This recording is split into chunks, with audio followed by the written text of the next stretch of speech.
Hello, good morning, everyone. So let's have our daily briefing for today. And just a quick market recap on yesterday's data. Okay, so first things we have the ADP employment change for Canada. So the previous data is 39.4K and the market forecast at 51K. And the release time yesterday it was 8:30 p.m. And for the actual data it was 9.6K. So lower than the market forecast in the previous data. Followed by the weekly initial jobless claims. So the previous data is 296K and the market forecast at 295K. And the release time as well is 8:30 p.m. And for the actual data, it was better comparing on the market forecast and the previous one at 290K. Followed by the consumer confidence for the month of October for Eurozone. So the previous is -4 and the market forecast at -6. And at this time last Thursday or yesterday rather is 10 p.m. And for the actual data, it was -4.8. Okay.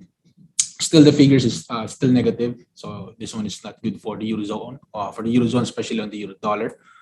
And followed by the existing home sales for the month of September for US. So the previous data is 5.88 million and the market forecast at 5.95 million. And the actual was higher, around 6.29 million. So it beats the market forecast in the previous data.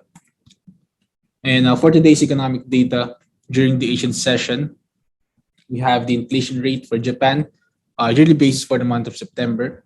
So the previous data is -4 or 0.4%, and the market forecast at -0.3%. And the release time, it was 7:50 a.m. earlier. And the actual data at 0.2%. So we can clearly see that starting year 2020 for the month of October, all the way to July this year, the inflation rate for yearly basis was negative. And this one was actually the record high since last year, 2020, around 0.2%. But surprisingly, I did not see any market move right after this, at least for the dollar yen to be specific. And during the European session, we have a handful of data. Starting from 2 p.m., we have retail sales for UK, monthly basis and yearly basis for the month of September, and followed by manufacturing PMI and services PMI for Germany later at 3:30 p.m. And 4 p.m., we have the manufacturing and services PMI as well for Eurozone for the month of October as well. And for the US session, we have the retail sales for Canada, monthly basis and yearly basis for the month of August, 8:30 p.m. And 9:45 p.m., we have the manufacturing PMI for US for the month of October as well.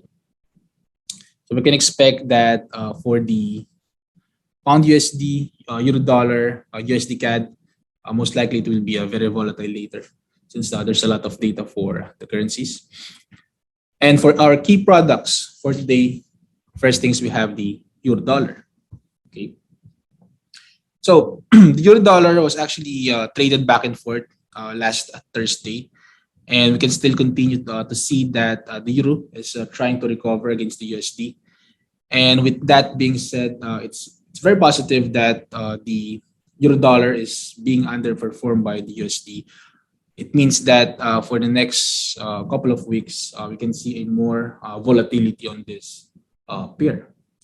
And last Wednesday, I've mentioned that if the price, okay, if the price of the euro dollar goes up above the 1.1650, then we can see a possible rally around the 1.70 territory. Okay.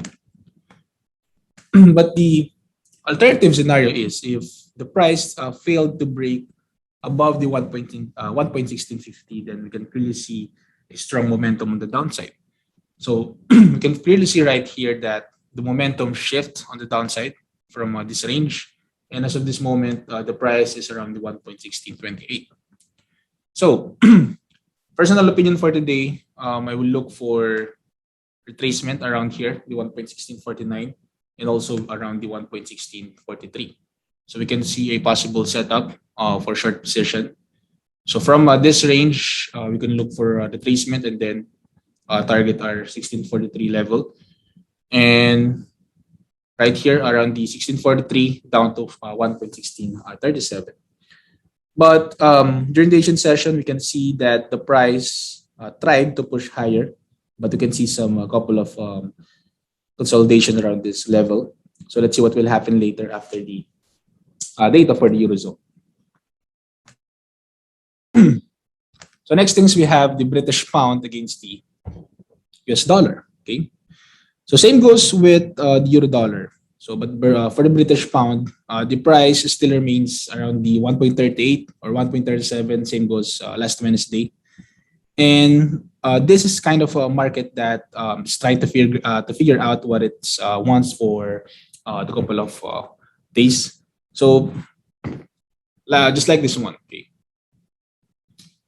So yesterday's session, we can clearly see that the market is traded back and forth.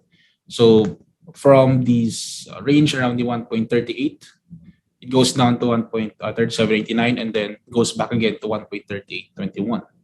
Okay. So the problem with the British pound USD right now is that, except for this week, for the next couple of weeks, there's actually no significant data for them. So we can expect that the market will be steady for next few weeks, especially if there's no surprise for the US dollar. But we have to pay attention that this one is still paired by the dollar. So if there's a sudden news that affected the value of the dollar, then this pair will move. No, so for short-term trades, I will look for this price around the 38.11 and 38.04. So we can look for short-term trades right here. So from 38.11, you can target the 1.3804, or from 1.3804, you can target the 1.3798. But as of this moment, the price touched the 38.04 level and it bounced around the 1.3798. So we can wait for the price to have a pullback around the 0.50 and 61 retracement. Then we can open another position for selling. Okay. So again, for the European session, we have a lot of data for retail sales, UK and Germany and Eurozone manufacturing and services PMI. And for the US session, we have the retail sales for Canada, monthly and yearly basis for the month of August, and the manufacturing PMI for the month of October for US.